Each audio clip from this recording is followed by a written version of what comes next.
christianisme est menteur et méchant. Mesdames, Messieurs, chers ministres chrétiens,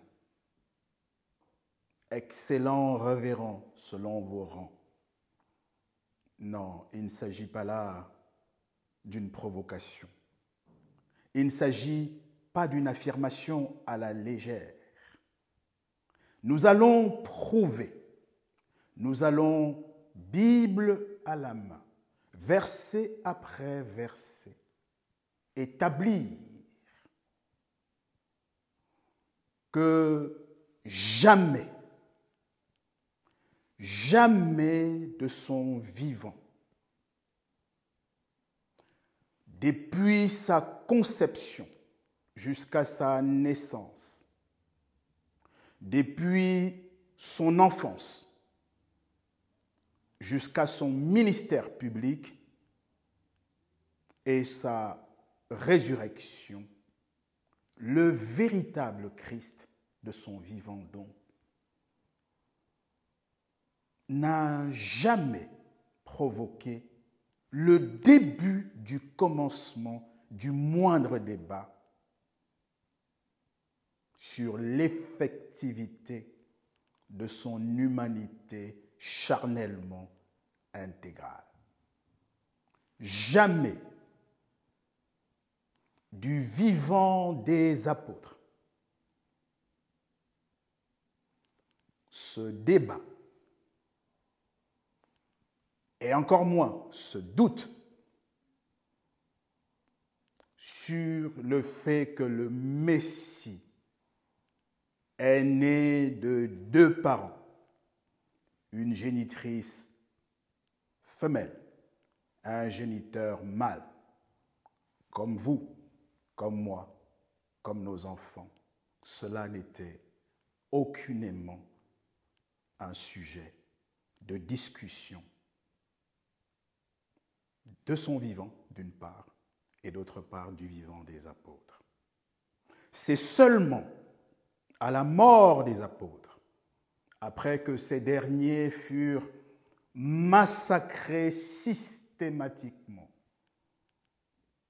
en martyrs sous la hache, des premiers pères du catholicisme, en intelligence avec les pouvoirs politiques romains, c'est seulement à compter de cet instant-là que fut introduit un autre Jésus, comme le dit Paul, en le prophétisant dans 2 Corinthiens chapitre 11, en son verset 4, un autre Jésus, l'expression est de Paul. C'est à ce moment qu'il fut introduit, ce Jésus-Christ chrétien, né d'un esprit et d'une femme, donc d'une relation contre nature, reprouvée à 100% par la Bible. C'est à ce moment-là seulement, dans le sang des apôtres, sur les cendres de Paul, Pierre, Jacques, Étienne et les autres, c'est sur le ferment de leurs cendres qu'est né le christianisme. Vous l'avez bien entendu, le christianisme n'est pas la prolongation de l'Église primitive. Le christianisme ne procède pas, ne provient pas, ne descend aucunement de l'Église primitive. Les pères de l'Église primitive, ce sont ceux que chacun de nous a eu le privilège de découvrir dans les Écritures. Pierre, Jacques, Paul et les autres. Les pères du catholicisme, en revanche, ne sont pas du tout les mêmes. Ils sont ces loups cruels dont parle Paul dans Actes chapitre 20, versets 29 et 30, lorsqu'il dit « Je sais qu'après moi viendront des loups cruels qui enseigneront des choses pernicieuses et entraîneront après eux les disciples. »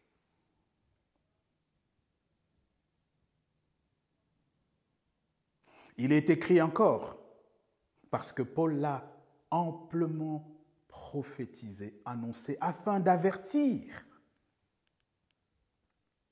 de cette situation où nous nous retrouvons avec un christianisme dont les pères furent des loups cruels, qui en fait ont été des complices, sinon des acteurs directs du martyre des apôtres, qu'ils ont donc remplacé.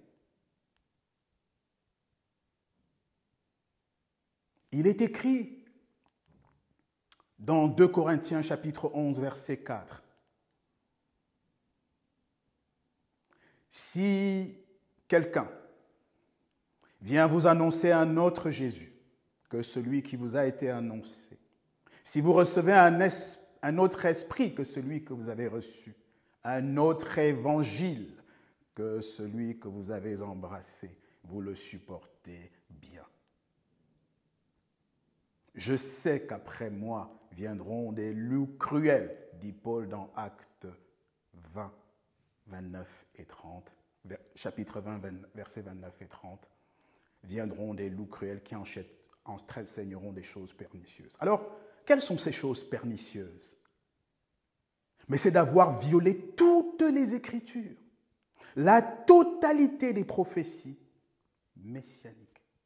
Je dis bien la totalité des prophéties messianiques sont violées par le christianisme en la totalité de ces dénominations actuelles, parce que toutes ces dénominations, tous ces ismes, qu'il s'agisse du protestantisme, du pentecôtisme, du charismatisme, de quelque isme qui procède de ce crime originel, de la substitution du véritable Christ, du Messie, par un autre Jésus, par un faux Christ, par l'antichrist du christianisme, un faux Christ que Paul appelle dans 2 Thessaloniciens chapitre 2, versets 3 et 4, l'homme du péché, le fils de la perdition, l'adversaire qui se prend pour Dieu au point de s'asseoir sur le trône de Dieu et de recevoir à la place de Dieu l'adoration qui est pourtant due au seul et unique Créateur, l'Éternel.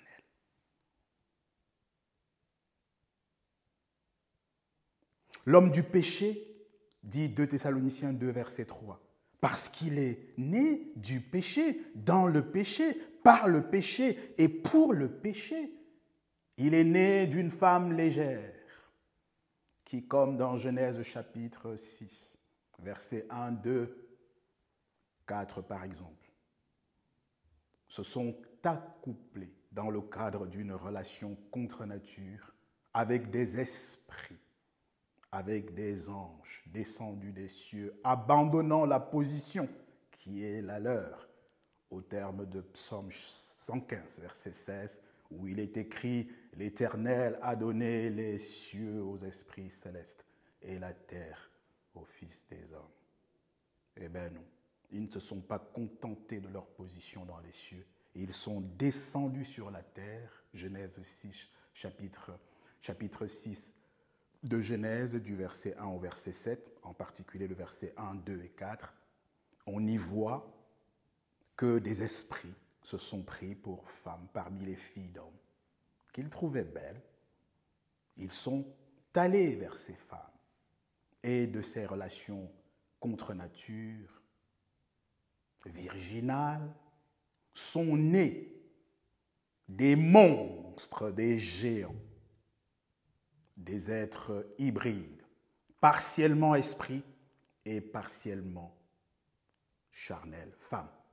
Dès leur conception et dès leur naissance. C'est exactement le genre d'être hybride, de créature immonde, violant le principe perpétuel de la procréation, enchâssé dans la promesse de l'alliance perpétuelle.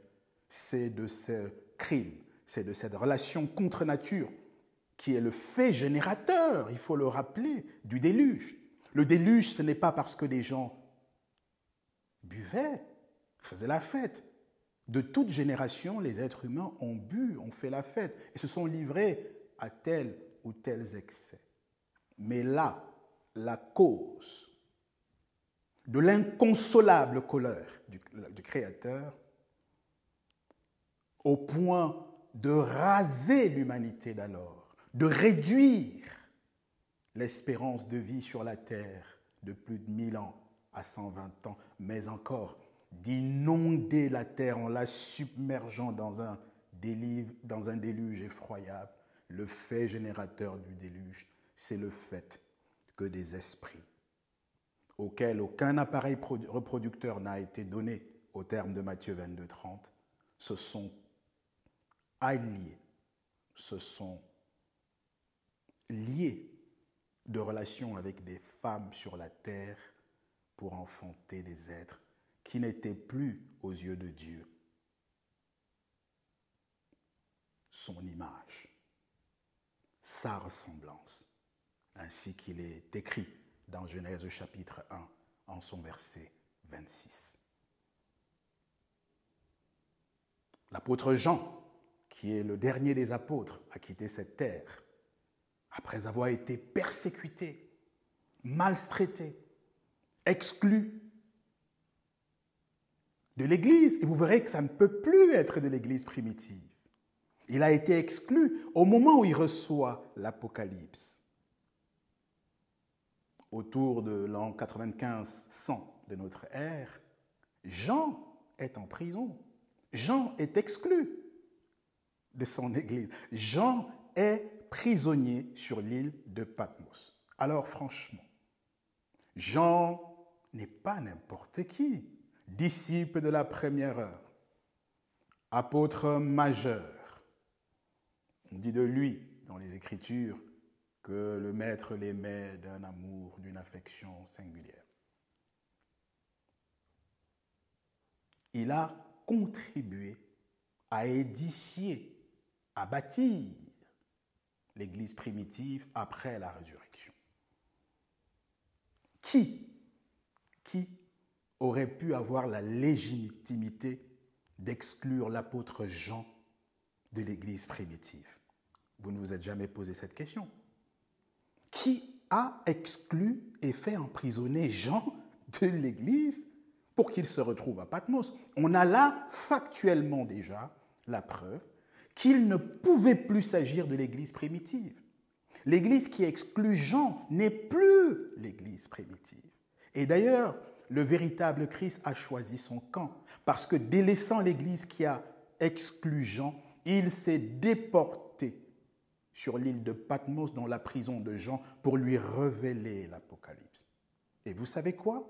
Dans les premiers chapitres de l'Apocalypse, en particulier l'Apocalypse 2 et l'Apocalypse 3, nous y voyons un procès en bonne et due forme contre ces églises, parce qu'elles n'étaient déjà plus l'église primitive. Cela est aussi limpide que cela. Qui avait la légitimité, alors que tous les autres apôtres à ce moment-là étaient déjà morts en martyrs?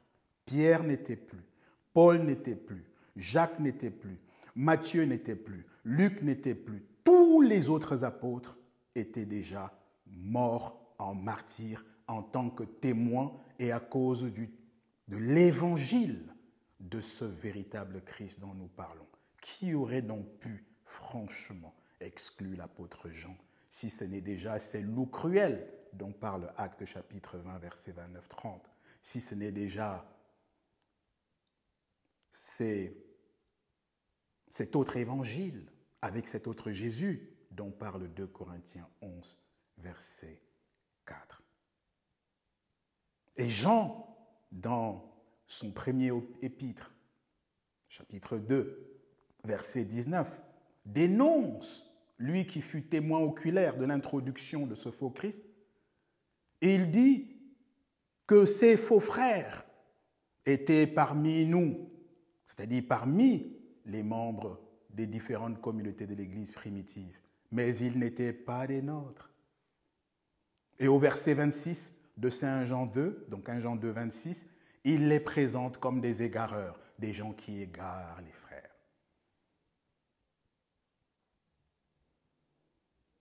Dans 1 Jean 4, verset 1, ce même Jean, témoin oculaire, ô combien précieux, de l'introduction de cet autre Jésus-Christ, du Jésus-Christ chrétien, du faux Christ, dit la chose suivante, en nous révélant la principale caractéristique du faux Christ, afin que nul n'en ignore. L'apôtre Jean dit, 1 Jean 4, 1, « N'ajoutez pas foi à tout esprit. Bien au contraire, éprouvez les esprits pour vérifier s'ils sont de Dieu. » Verset 2, il continue. « Tout esprit qui ne confesse pas Jésus-Christ venu en chair n'est pas de Dieu. » Et afin que cela soit bien clair, il en rajoute une bonne couche supplémentaire au verset suivant, le verset 3 de 1 Jean 4. Tout esprit qui confesse Jésus-Christ venu en chair est de Dieu. Autrement dit, la chose est triviale. Tout esprit qui confesse Jésus-Christ venu en chair est de Dieu, et tout esprit qui ne confesse pas Jésus-Christ venu en chair est de Dieu, parce que c'est cette humanité pleine et entière, totale et complète, effective, telle qu'ont constaté les contemporains, et nous allons le voir dans un instant, que toutes les catégories de profils, toutes les catégories de profils possibles, qu'il s'agisse des disciples, des apôtres, de débonnaires, des foules, simplement des gens de sa patrie, de la Galilée, qu'il s'agisse des Juifs, en ce compris ses détracteurs, les pharisiens, même Satan en personne, n'a pas remis en question l'humanité intégrale, charnellement intégrale, biologique, effective du Messie. Et c'est pour cela que Jean dit que telle est la principale caractéristique. Il le redit d'ailleurs d'une manière extrêmement édifiante et solennelle. Dans 2 Jean, chapitre 1, en son verset 7. Que dit-il dans ce verset? Plusieurs sont entrés, c'est au présent, c'est pas seront ou entreront, non. Plusieurs faux Christ sont entrés dans le monde qui ne confessent pas Jésus-Christ venu en chair. Je recommence. Plusieurs séducteurs sont entrés dans le monde qui ne confessent point que Jésus-Christ est venu en chair. Celui qui est tel, celui qui est, le verbe être présent, tel est le séducteur et l'antichrist. Ce n'est pas nous qui parlons de l'antichrist ou du véritable Christ, c'est l'apôtre Jean lui-même. Il parle de l'antichrist et il nous parle du véritable Christ dans 1 Jean chapitre 5 verset 20 en disant une chose assez étonnante, assez remarquable. Il dit que l'intelligence nous a été donnée pour connaître le véritable Christ. » . C'est très fort comme affirmation. « Pour connaître le véritable Christ. » . C'est très fort comme affirmation. « Pour connaître le véritable Christ. » . C'est très fort comme affirmation. « Pour connaître le véritable Christ. » . C'est très fort comme affirmation. « Pour connaître le véritable Christ. » . C'est très fort comme affirmation. « La raison pour laquelle l'intelligence t'a été donnée, c'est afin que tu sois capable, par cette intelligence, de connaître le véritable Christ. Mais s'il y a un véritable Christ, c'est bien qu'il y a un faux Christ, comme il vient de l'affirmer dans 2 Jean 1,7 ou encore dans d'autres textes, par exemple 2 Jean 1, le verset 18, Jean parle effectivement de faux Christ. Donc les expressions faux Christ et véritable Christ sont des expressions qui nous sont prescrites par l'ultime des apôtres, l'apôtre Jean. Et il faut se demander pourquoi le christianisme, on le comprend, et on le comprendra encore mieux tout au long de cet exposé, de cette conférence, le christianisme ne peut pas, il ne peut pas parler de ces versets, parce que ce serait une façon de se remettre ouvertement, directement en question. Le décor étant posé, nous pouvons vous suggérer, même vous inviter respectueusement à prendre part à la conférence, à la masterclass qui est dédiée sur ce sujet afin que nous ne nous y étalions pas davantage. Ce n'était pas l'objet principal, ce n'était pas le volet, la facette de la question que nous voulions aborder dans le cadre de cette conférence. C'est simplement à titre indicatif afin que chacun comprenne bien ou commence à comprendre, parce que nous allons y aller très profondément à l'instant, à quel point le christianisme est menteur. Il est né par le mensonge, il est né dans le mensonge, il vit de mensonges. Le christianisme est menteur comme son père, comme ses premiers pères humains et comme son père Satan. Et nous allons le voir.